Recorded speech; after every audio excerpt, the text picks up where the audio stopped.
In this video, we're going to go over how to set up an auto response email address and why we might want to use such a thing. Okay, so we're going to use the cPanel here, but whatever type of hosting you use, somewhere you're going to have a place where you can go in and set up your mail. So go into there, go into autoresponders, and then just click add an autoresponder. And what you're going to do here is you're going to put in the beginning of the email address, and then your domain name is at the end here. So let's put something in here, and it can be anything you want to use. Okay, so we have home business training, then who it's from here. That way when it replies back, it'll have this in the from, whatever's in here. In the subject, it'll have whatever you have in here, and then the message will be down here. So just fill all that out. Okay, so we have learn to set up a home business for free. Here you have your character set, and I would use the universal character set, which is UTF-8. And then you just put the body of your message in here.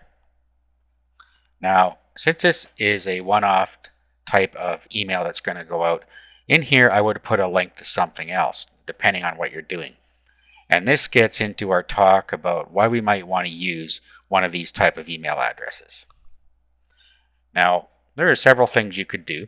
For instance, if you have an ad on Craigslist that you're peddling something, you can have the Craigslist email address that they supply go to this email address, and then the message will be automatically forwarded to them, and you're pretty much hands off with that. You do the same thing with any of these other networks like Kijiji or whatever it is you want to use. You could also use this as just a primer to get people into your autoresponder.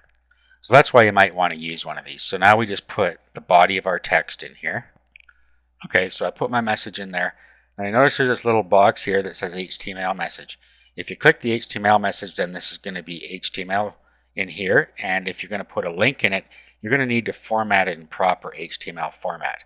Of course, if you leave that unchecked, this is going to go out as a text message, and then email clients will convert this to a clickable link for you. Okay, so all you do is create or modify.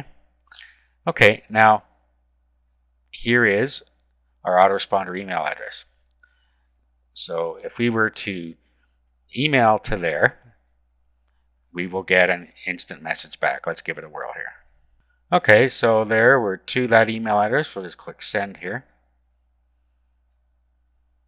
Okay, and then here it is here. There's a subject line we got. And then here's the email we sent. And then there's the link we clicked. So that's how you can set up your own autoresponder email address in your control panel or whatever email system you have, and how you can use it to feed some other site or to feed your autoresponder.